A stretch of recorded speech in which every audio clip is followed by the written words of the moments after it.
Hey guys, what's up?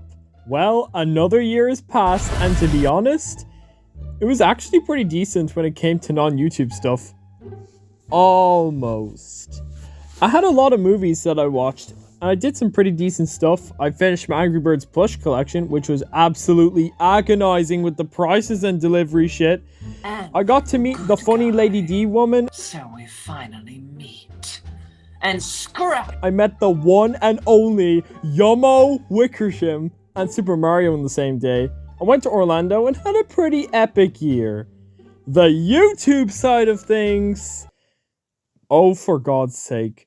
I had to get this thing out, and get editors, time, and things were an absolute disaster. However, the outcome so far was really good, and I'm happy lots of people really liked it, and me and the team feel delighted with ourselves. Do not ask for the Angry Birds essay until we are fully recovered, I beg, please. Anyways, I watched a lot of movies this year, and a lot of them were very good, which surprised me. Yes, I did like Jurassic World Dominion and Rise of Gru. Just leave me alone with the negative rage and saying, yeah, that movie is bad. Why don't you watch Black Panther or Thor or Doctor Strange? Well, that's easy.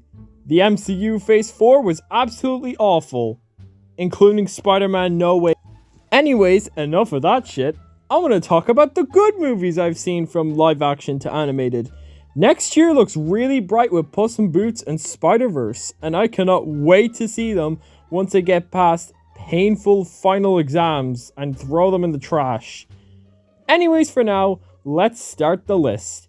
It is my opinion. Do not say shit about it and be respectful. Anyways, let's begin. What about the old plush rush? There you go.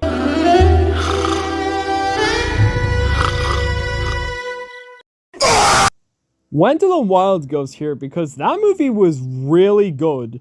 Now, for some who know me too well and have been in my Discord server, I am a sucker for Henry Selick. I am a big fan of his work, like The Nightmare Before Christmas and Coraline, which those are the only movies I care about from directorial library, which was one movie he was going to make called The Shadow King, and it was going to be from the Pixar team, until John Lasseter got his hands all over it and ended up getting it cancelled, which would have been really interesting. So now we have this. Wendell Wild is not Henry Selick's magnum opus or anything.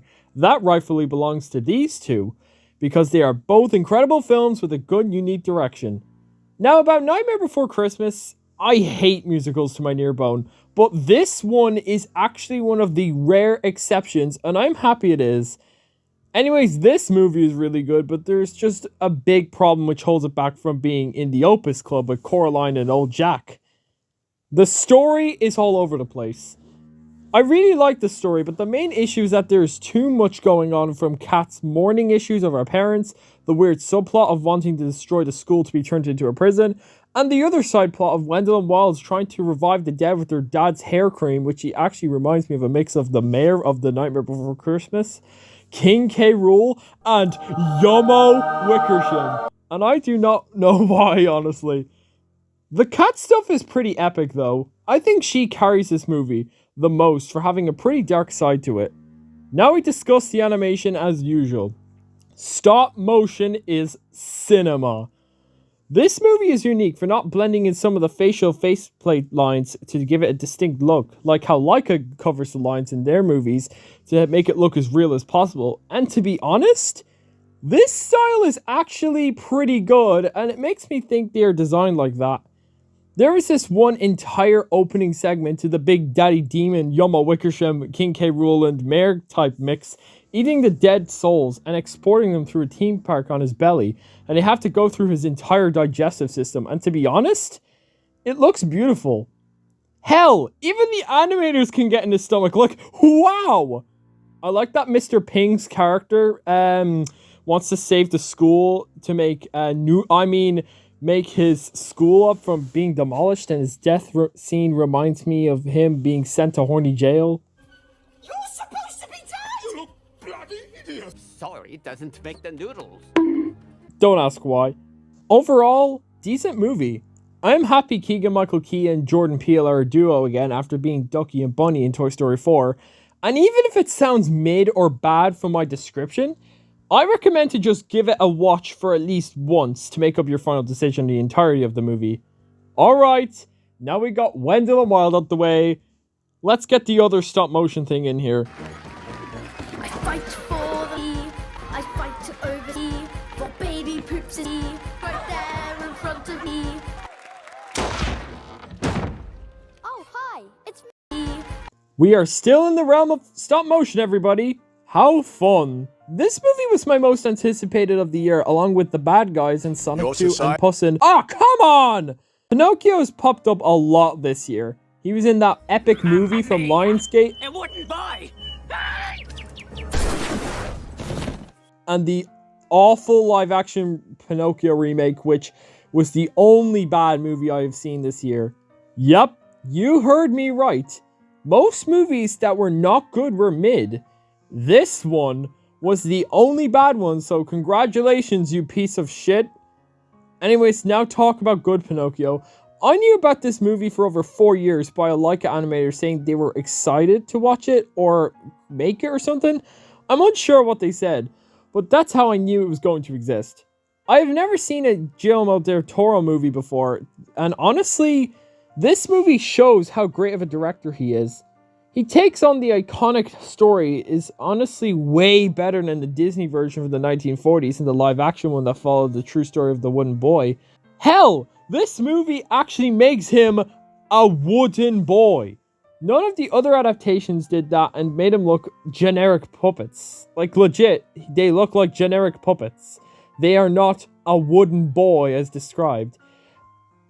However, there was one Pinocchio movie that did this before, but let's just say it looked absolutely terrifying to watch the whole way through, even though I haven't seen it, but I've seen from clips. You look bloody hideous. This movie is nice and dark. Just my type of stuff.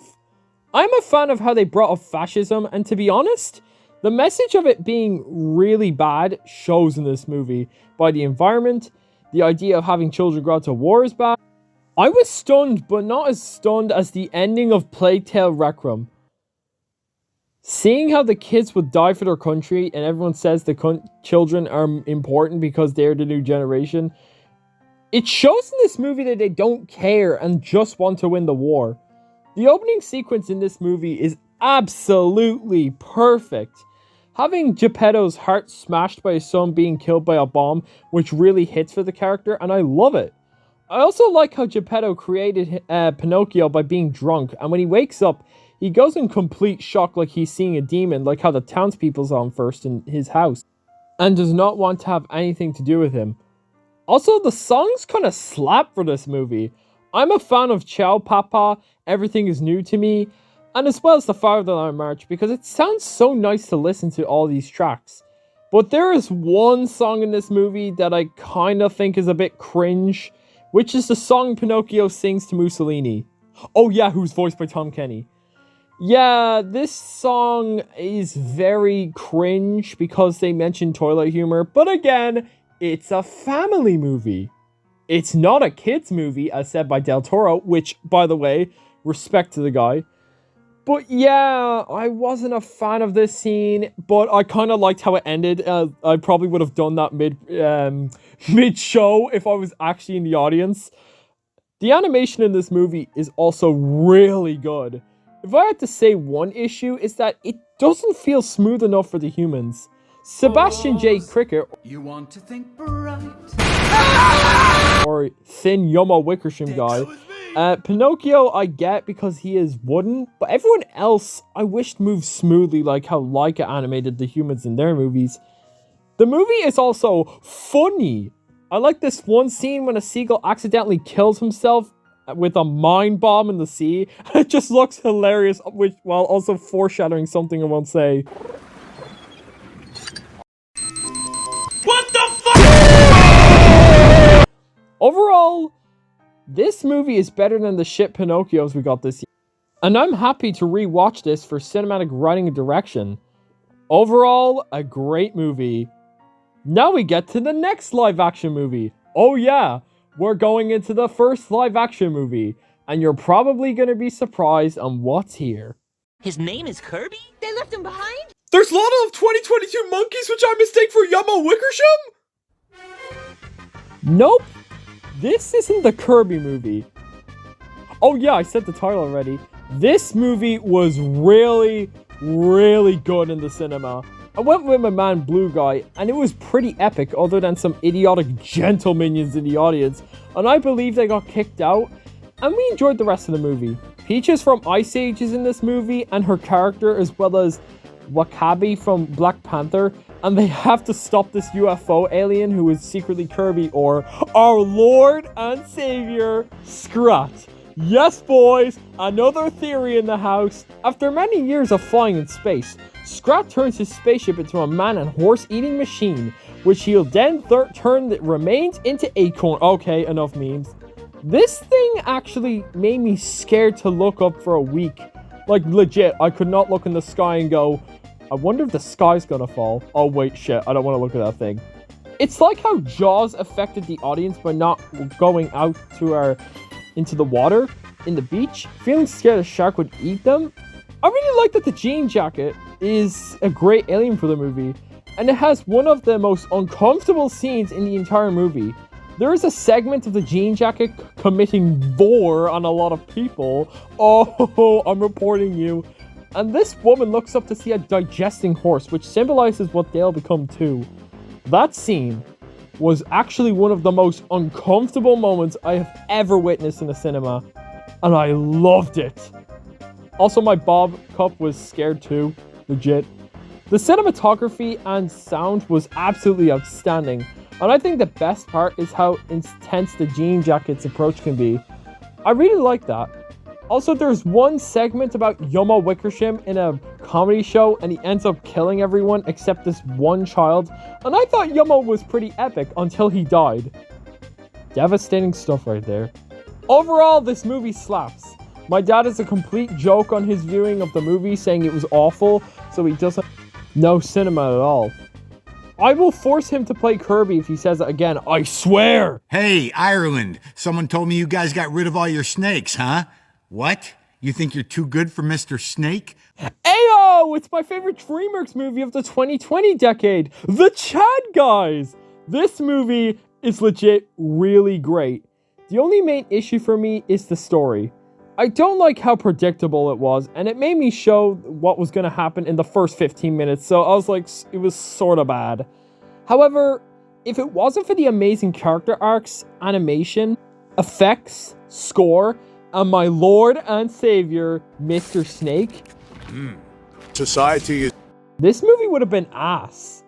Mr. Wolf is a pretty epic character. I've seen similar characters to him in the past, but damn it, his voice is just so damn epic. He goes the full Clooney on it. The other bad guys are fine, except for one which I will save for a while. Diane Foxington was actually kind of bland as hell until the second act when they revealed the twist. Professor Marmalade is fine, but his twist was absolutely atrocious, but that's because of the bad story, so it wasn't his fault. Almost. The animation for this movie is incredible, and it really shows how Spider-Verse changed the art form forever. I love the 2D blend with the world and movements, like, this looks creative for real. I'm a major fan of the teeth animations though. I like the way that they change from normal teeth to sharp teeth, to basic teeth, and so on, and so forth. I think this just looks perfect for what they're going for. I also love the movie score. I listened to a lot of the tracks. I mean a lot. But out of all the track in the score, I hate these two the least. These slap every time I hear them, and it works so well for the theming of the movie being centered around heists. Right, now that I've mentioned a lot of the stuff, it is time I mention the best part of this movie. Hey, buddy, how's it hanging? Mr. Snake. Holy fuck, what a character. His design reminds me a lot of Rango with his Hawaiian shirt as well as his nostrils. I think he has the most unique animation style compared to every single DreamWorks character, and I mean it. The way he can walk like a human by getting his tail wrapped a bit together, the teeth animation switching from normal teeth, fangs, and even sharp teeth, And of course, I have to admit, according to the concept art, he was going to have 2 sets of fangs on both jaws, which would have been amazing. However, thinking about the audience would mostly be cut. Like, it definitely is cut because this would likely scare the absolute hell out of the kids. His personality is actually really good. I like how much of a dick he is to everyone outside of Wolf and how their friendship is.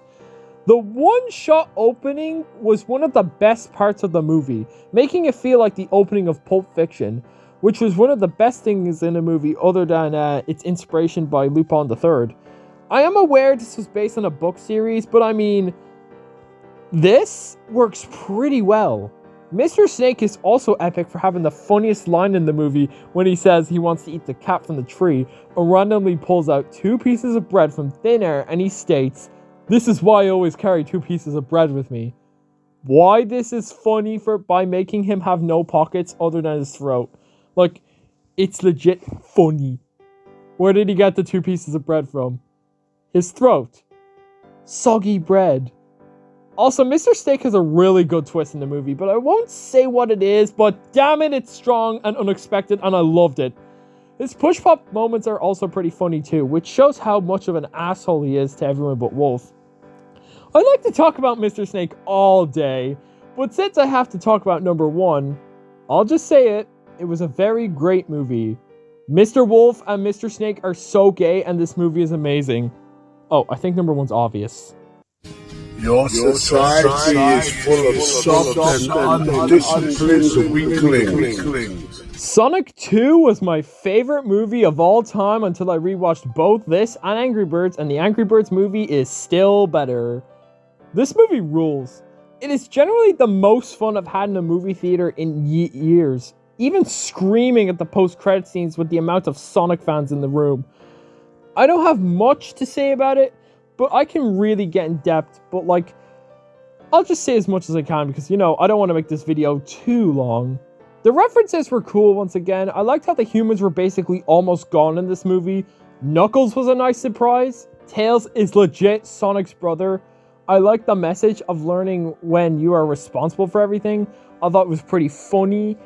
They made the floss not cringy. The score very strong. And overall, a strong sequel. I cannot wait for Sonic 3. Those movies ruled, but however, nothing can top Sonic 2. Except for Ice Age Scrat Tales, baby! It's number 0. It's a masterpiece. I actually am dead serious to say that Scrat Tales deserved a higher ranking than number 1. It was too epic to give it that. Blue Sky Studios left with an epic masterpiece, which is this amazing show. It is a series of short films, therefore counting, and each short was very, very epic. Scrat and Baby Scrat commit a bombing on this Dodo guy. Scrat dies and revives himself. Baby Scrat is a demon, and even a leaf from the show, or even a snowflake, is epic. This show is legit the best thing we got this year, and I watched it more than all the length times of all the MCU movies and shows, showing how epic this movie is and how much better it is than everything on Disney Plus, because Disney Plus is a bad streaming service. Yeah, I said it, and I personally think that Scrat Tales is top tier Disney Plus originals. Okay, I've tortured you all enough with Scrat Tales. Okay, stay good, guys. Bye!